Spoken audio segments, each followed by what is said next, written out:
Welcome once again to 720 and 720. This is John Schulman, and like always, we have a very unique guest with us to help young people trying to figure out their life and their career. I'm not sure how much I like this guy. I'll tell you about that in a little bit. But Kyle Lyddy, welcome to 720 and 720. Thank you very much. Thanks, Coach. Happy to be here. Kyle, tell it what you want to tell everybody, all of our listeners, why I don't like you. And we've actually never met. I probably shook your hand in a very quick way. But please tell our listeners why I don't like you.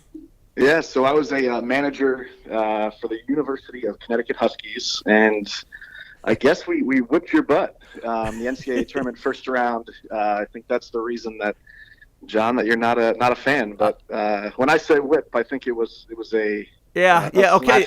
I think we can just stop right there. All right. You got it. You got it. Listen, that morning, it's funny. It's funny how you got to approach different tournaments, and that team that we had was a really good basketball team, but they were an older team, and we had to approach the game in a different way, and we knew if it went south, it was going to go south quick and bad.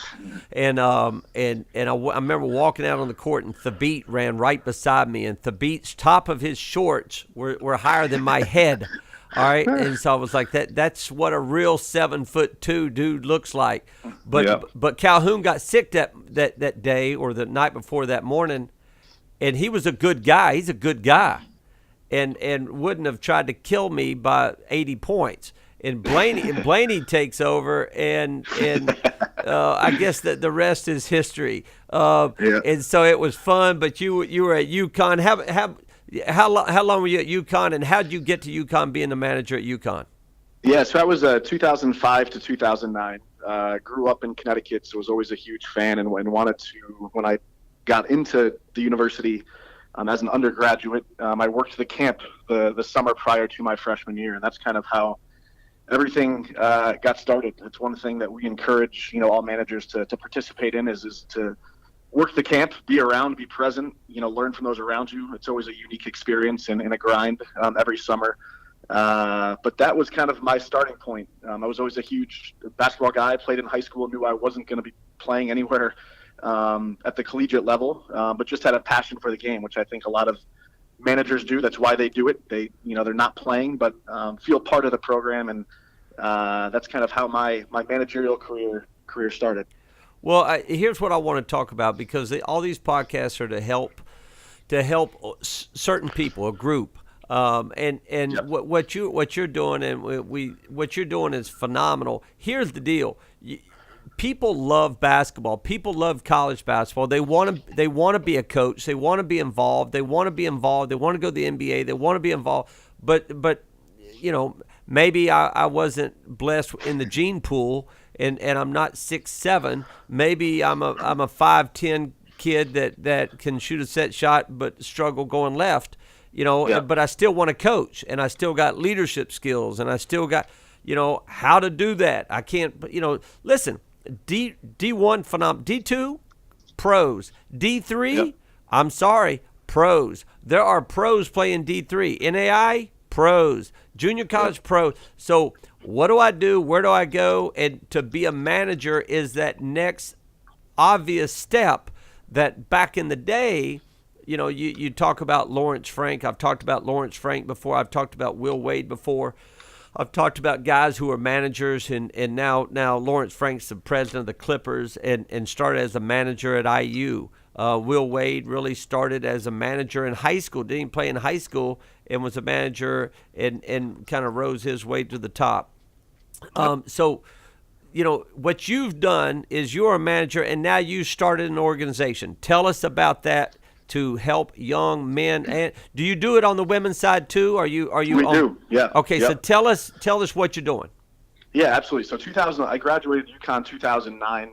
Started this organization actually 2 years later, 2011, and the purpose of us starting it was really to allow managers the opportunity to be present. Have an opportunity to put their name out there, put their resume out there, have an opportunity from a networking standpoint to participate at something at the Final Four. These guys and ladies are hungry They are, ready to get after it, wake up every morning with a passion of the game, rebounding at midnight for players. But the reason we started was, players have their network with, through the AAU and collegiate system. Coaches have the NABC, and on the women's side, the WBCA.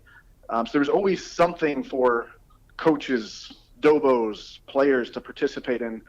And managers, while, we know our role, we're the silent killers per se. We're behind the scenes, doing the things that some people may not want to do, but we recognize our role. And there was always a sideline approach to what managers were doing. So we wanted to just give them a platform, give them an opportunity to participate in something, network with coaches, network with other managers. When I was at UConn, I don't think I once went over to the other sideline and just introduced myself, said hello, made an impression on someone. But we've kind of given individuals in today's game an opportunity to step out of their behind-the-scenes shell and say hello, introduce themselves. You never know where that person on the other side of the bench is going to be. So it was just an opportunity for these guys and girls to step out of their shell and be part of something pretty cool. And over the past 8 years here, we've given we were producing and publishing job opportunities all the time, graduate assistant approaches, opportunities, coaching jobs, dobos positions. So just giving guys and girls a chance. That's all they're looking for. These guys and girls work their tails off every day. And they're not looking for recognition. They're just looking for an opportunity. And I think that's something that we're happy to provide. Now, you can't see me right now. I am smiling. And this is ingenious, but it's not. I mean, it is so needed, Right. Because they need a voice and they need somebody to help them with the voice. I'm going to connect you, and yes, I am now changing roles a little bit, but we will continue. We will have the coaching box because Right. It is so important. Just because I'm a new head coach doesn't mean that I don't care about all young coaches anymore. I just I'll stop now. No, it's not how it works. It's so needed for both on the men's and women's side because we all had somebody to help us move and groove and move up the ladder. And I've told and I've said this on other podcasts. I've got a high level business guy out in this community in Chattanooga. And I told him, I said, listen, if you want to be successful, hire managers out of college basketball because they get no credit. Some of them get money, some of them don't. They work harder than everybody else and get nothing in return. And if they stay for 4 years and do that, they are different. They're different animals. They're different beasts. They have a different mindset. And all you want, if you have a good manager or a good managerial staff, then you have no worries, and I'll show you a good basketball program. Am I right or wrong? No, absolutely, 100%. Yep. Yeah, I mean, again, it's little things that people don't want to do that add up. So we always say, the little things matter. And it sounds so cliche, but when you're doing stuff that builds a program, builds camaraderie, stuff that the coaches can focus on, as you had always talked about. This is, you and I have had this conversation about making sure we're focused on inside the coaching box. They don't want to be worried about all these other little things, but managers kind of do that little work to ensure that the program runs smoothly and coaches can coach. That's important. Well, in the business world, I'm just going to tell you, most businesses, probably every single one of them, is somebody is having to do something they don't feel like doing. Exactly. All right, and most of us are prima donnas, and we're above that and all that mess. Yep. Well, managers are different.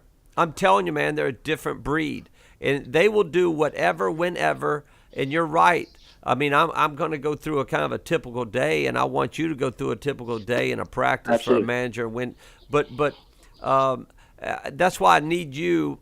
We're going to connect, and we've already done that. And you're going to connect with a guy named Adam Gordon with Rising Coaches. Absolutely. And we're all going to connect, and we're going to help young men and women who are managers kind of have a voice, and you're doing that. But the more people you connect with me and Adam, and all of a sudden we all kind of get together. And now and we've done a podcast with Adam. What it does is it gives people hope. Right. And as long as I have hope, I'm going to work my tail end off. Like Yep. Lawrence Frank, or gave a lot of people hope. He's the president of the daggum Clippers.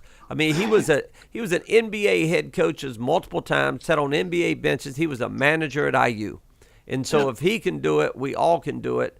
And so all right. So I am a average player. I want to be a basketball coach in college, and I'm not going to be able to play in college anywhere. How do I do it? What do I do? What do I need to do? I want to be a manager at wherever. Tell me the process. Yeah. So the way I started was searching for and being part of as many camps as I possibly could throughout the summer. There are so many out there, and so many, programs that are looking for individuals. I participated in the hoop group for a while. So the runner position, again, sounds silly, but you're doing stuff and you're around people, and you check your ego at the door. That's one thing that we always say to individuals that are. All right, I'm going to interrupt you. I'm going to interrupt you real quick with that little hoop group deal. Yeah. All right. Yeah. You remember? You don't remember because you're a puppy. All right. Five-star camp. All right. Yeah, absolutely. Was up in PA. It was on the campus of Robert Morris. And I had two really good buddies that worked it all the time. One of them was a guy named Dave Lebo, who was Jeff Lebo's father, who was a legend high school coach up in PA, Dave Lebo. Yep. And Dave Lebo always made fun. He had a guy that was like his guy that would run and get him food and get him drinks all the time. He was like the runner. He was a high school basketball coach in that area. He was his runner. All right. Because this little young coach just wanted to be a part, and he just ran and got him food and got him whatever. I mean, they abused this dude. All right, he was the gopher. Got it? Got it. That gopher, that guy who was a runner. His name is I think it's John Calipari. All right, and he was the gopher for Dave Lebo back in the day. And so when you start talking about the hoop groups of the world, and you never ever know. If you may be the next Calipari. Now, I'm sorry I interrupted you, but that was a good story at that moment. Go ahead. Absolutely. Yeah. So again, one of the things that we always say is we're the team behind the team. That's kind of the National Association of Collegiate Basketball Managers kind of motto, in recognizing that, we don't want to be seen. We don't want to be present. We don't want to be heard. We want to be seen.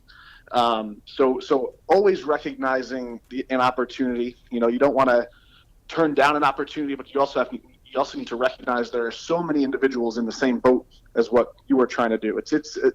I think you can agree that it's a diluted field. You do need to try to figure out how best to separate yourself from the other. So how do you do that? That's kind of one thing that, we get asked over and over and over again. There's so many people trying to find the same position, so many people looking for the same Dobo position, head coaching job. It's a really tough, grinded out business. So, when you're a manager, you have to. There's no other choice but to start from the bottom, and you crawl your way up.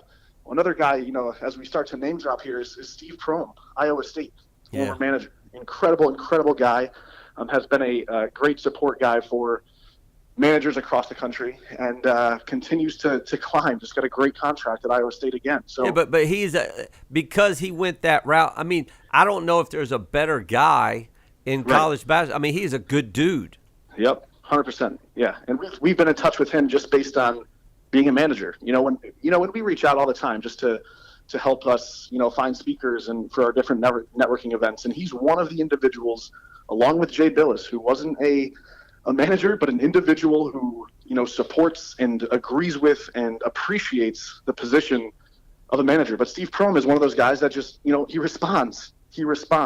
He's an individual that believes in the position, has grown through the position, and is now incredibly successful. But don't forget where you came from. That's kind of the bottom line. And that guy, we can't appreciate him more for what he's done for managers across the country. Well, you got it. So it's both men and women. So you're dealing with both sides, correct? That's correct. Yep. All right.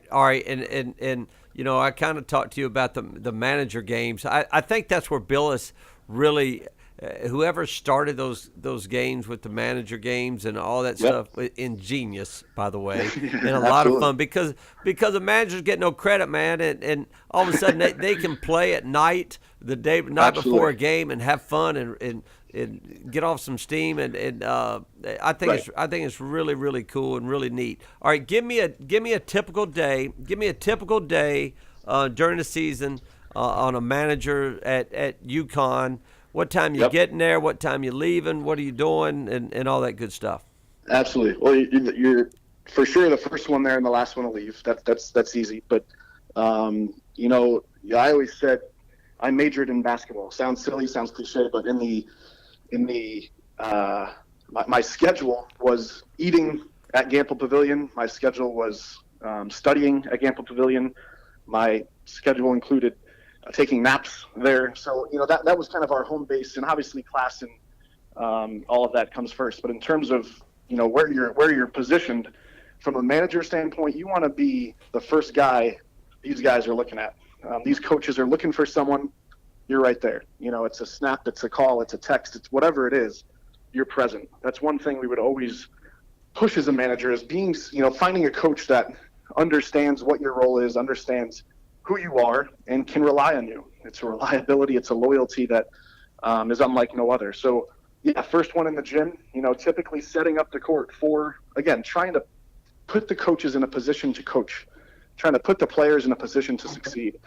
So filling up water jugs, taping the court with X's and O's, setting up the videos for, taping the practices. All of that stuff should be set up, the scoreboard, little things to ensure that when the coaches step out on the court, they're focused on player personnel, they're focused on X's and O's, they're focused on the energy in the gym. That's kind of where it comes down to. And as those players leave the court, as those coaches leave the court, we're cleaning up. We're making sure we're setting up for the next day. As those players and coaches are going to classes or the film session, we're making sure that we're a step ahead of them in everything that they're doing. So we are setting up that film room. We're making sure those guys are in class. We're knocking on doors to ensure that they're getting to class.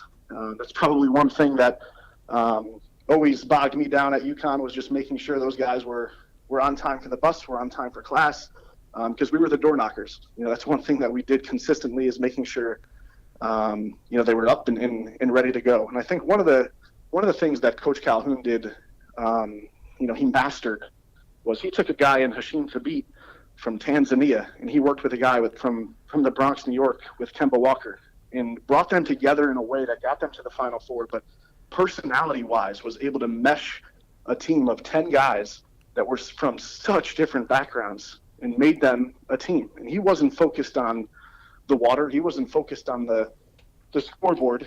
This guy was coaching, grinding every day out, based on personnel, based on X's and O's, and trying to find a way to bring 10 guys from totally different backgrounds to get to a Final Four. And what crazy success. I don't need to go through his resume he had. But again, just trying to make sure that when these guys are stepping on the court, they're focused on personnel and X's and O's. But it's a thankless job. You better believe it. I mean, I look back and I know how hard our managers have worked everywhere we've been. And all you got to do, I mean, you never get a thank you. You never get anything, because it's always done. And the only time, you're like a referee. If a referee is not getting noticed, that means he's doing a great job, all right? And the only time you all ever get noticed is when you screw something up. That's right. And then when you screw something up, I remember my boss, we were in Puerto Rico playing. We're at East Tennessee State. We're in Puerto Rico. We're playing Michigan State in one of those tournaments a long time ago. And if we don't come down at halftime, and the managers did not have him a Diet Coke, because they did not have Diet Cokes in the little gym in Puerto Rico that we were playing. And you would have thought, I thought he was going to fire every single one of them and kick them off the island, all right, because they didn't have a Diet Coke for Coach LaForce at halftime of a game. And that's the only time. But I will tell you this, and it's etched in my brain. is that we would come back. Now, listen, you're coming back. I'm sorry, but you're coming back on a private plane after playing whoever you play. All right, so I don't feel too bad for you, Kyle. All right, but let's go to Chattanooga and we're playing College of Charleston at 7 o'clock on a Thursday night or a Wednesday night, and we get done with the game at 10, and we're packing up as soon as we're done. And we're driving back to Chattanooga, and we're going to get home at 5 in the morning, and it's in the middle of January, February, and we get home, and all I do is gripe and bitch and complain that there's ice on my window of my car, okay? And when I get out of the car, you're 5 in the morning, you're in a bad mood, you go straight to your car. I remember turning on my car, getting some heat on my car, and pulling out, and as I was pulling out, the managers are taking the stuff off the bus and bringing it back in and starting that process. Right. And you talk about thankless. That's right. And that's why I'm telling you, if you want to hire guys or girls who will work, it's interesting. There's a young lady here in Chattanooga, thinking about it, who was a manager for Pat Summit. She works for a real estate company, and she kills it. Right. And the high level, it's interesting. The guy that I told he needed to hire managers because he was a very successful business guy actually owns a school and started a school for the inner city youth in Chattanooga. And he just hired a new director of the school, and he happened to be another manager for Pat Head Summit. Yep. And so they're different, they're unique. And I think you're doing a wonderful job. All right, tell us real quick, because I know you got to run, you got stuff going on. The name of the association, and how do I get involved in the association? Absolutely. So it's the National Association of Collegiate Basketball Managers. A little bit of a tongue tie there, but it's the name of what we've done since 2011. We've got a couple thousand people in our network. You had just mentioned alumni managers, and in the game and outside of the game. We have alumni managers all the time reaching out to us saying, I was a manager back in the day. I recognize the work ethic of these guys and girls. I want to hire a manager. We hear that all the time. See, that's so cool. Outside that is game. So cool. That is good. Yeah. So that's something that we're trying to push. If you're looking to be a coach or not, that's something that we can at least help with, or at least push you in the right direction. We're not guaranteeing a job. We're putting you in a position to, improve yourself. That's pretty much what we're pushing. So CBB Managers, collegebasketballmanagers.org is our website, cbbmanagers.org. We have contacts across the country from a women's standpoint as well as a men's standpoint. And I think it's important to get involved. And again, we're not making money. What we're trying to do is simply put people in the right position. I've been in your shoes. We've been in your shoes. We have a network of individuals. Adam Gordon, you talked about the Rising Coaches team and what they've done. Just incredible work, and they're willing to put people in positions to succeed. So we have a networking event each year at the Final Four. We're going to try to expand that to the Women's Final Four beginning next year. We had a great partner with Fast Model Sports this year who has helped put on our networking event in Minneapolis. It's just getting people in the same room, shaking hands, meeting somebody. We always ask people, don't leave a room without shaking somebody's hand, without leaving with a contact, without leaving with a new person that you haven't met before. So granted, the networking element is a big part of it, but Coach, you've been a stickler in the importance of making sure that we are also putting a whistle in our mouth. As a manager, you're not always you're on the sidelines, you're behind the scenes, you're not coaching. So those in the that are interested in getting involved from a coaching standpoint, in the coaching box, I think you've been a true leader in that field. So we're looking forward to working with you a little bit more to ensure these managers have an opportunity moving forward. So thanks for that. Well, listen, I was a JV basketball coach coming out of college, so I get it. A lot of people don't get it. I get it. I think what you said early, I think, is a great concept. Go work camps, all right? Because if you go work camps, I don't care if it's a little kid camp. I don't care where they put you. If you go work camps, you're going to put a whistle in your mouth. And you're going to go out there and you're going to coach kids, whether it's a layup drill, whether it's teaching beef, shooting the ball, whether it is it doesn't matter. I did coach in high school the last couple years in Chattanooga, and I had the greatest manager of all time. at Macaulay, and trying to help him go to the University of Tennessee to be a manager, and he's going to go early to work camp this summer. And so, great. you know, you've got to put yourself out there. I remember my summers consisted of I would try. My goal was to work 7 to 8 camps every summer. So I'd go work Auburn's camp, stay the weekend, go work and stay down there and work that same camp again. I'd leave. I'd go put my check in the bank. I would go to Furman's camp. I'd go to Wake Forest camp. I'd go officiate team camp. I'd go work any camp, and I'm going to tell you that's where I met all my people. Yep. And it wasn't necessarily. So I work at Billis's camp, and I'm in charge of the young coaches at Billis's camp, the developmental coaches, and everybody. I tell them this every year. Everybody's dying to hook in with Billis. Billis is a great dude, man. He's a good dude, but everybody's trying to hook in with Billis. Hook in with each other. You know, get to know each other, because two or three of those people are going to be Division I head coaches one day. And while you're out fooling around acting like a moron at night, you're sitting there going, hey, man, if I get a job, I'm going to hire you. You get one, you're going to hire me. And that's where those connections start. So I would work every camp, because you're going to put a whistle in your mouth. And I ain't going to lie to you. I do not work for Fox 40. I don't work for them. I'm trying to get Fox 40s. I thought they'd cut me a better deal for the coaching box, but they didn't.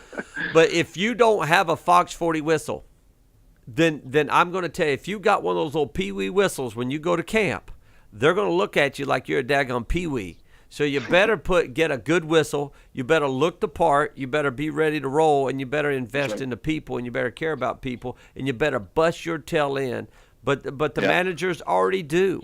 So it's people that really know, like Prome, people that really get it, look at managers different, because they know how hard they work. Yep. So and I was just going to say, Coach, that, you know, and you touched on this earlier. We have, you know, at UConn, you know, I was one of 10 guys and girls participating in that program. If you go to a Chattanooga, you go to a Fairfield University, and you know the MAC, you've got 1 or 2 guys or girls working their tails off. You know, so I think just, you know, it's amazing the amount of work that gets done by two of these individuals, and again, just the props to all of those guys and girls who are trying to make it, but understand their role behind the scenes, just trying to grind it out every day. So listen, Big Sad, Jay Smooth, Murph, and Brett, man, those are my dudes. All right, those are my managers for all those time. I remember getting ready to play Wake Forest on CBS, and I was supposed to go out and shake hands with Skip Prosser right before the game, and Big Sad came up to me and said, Coach, and I was talking to the team. I was talking, not now, Big Sad, Coach. Nobody could say anything to me but Big Sad, all right? And Big Sad was perfect for his name. He was a big dude. He was Big Sad, all right? And, Coach Prosser, you're right, Big Sad. I mean, so the relationships that coaches have with managers, we all have them.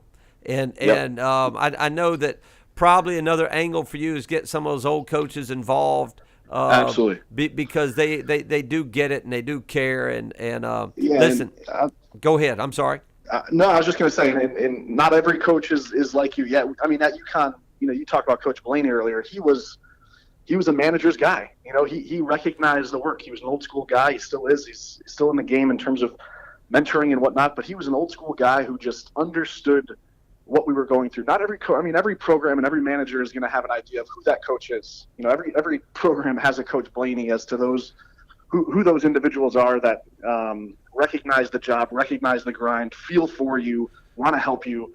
Not every program has 5 coaches like that. You may just have one. So you got to find that coach in your program, and you know, I think it's important to hook onto them, because not every coach, you know, maybe former players and may not recognize the grind that we're going through, but there are coaches in every program that have that coach, that have that understanding of what we're going through. So I think that's just one other tip to find that guy or girl that recognizes what you're doing. So Blaney, it sounds like you were that guy.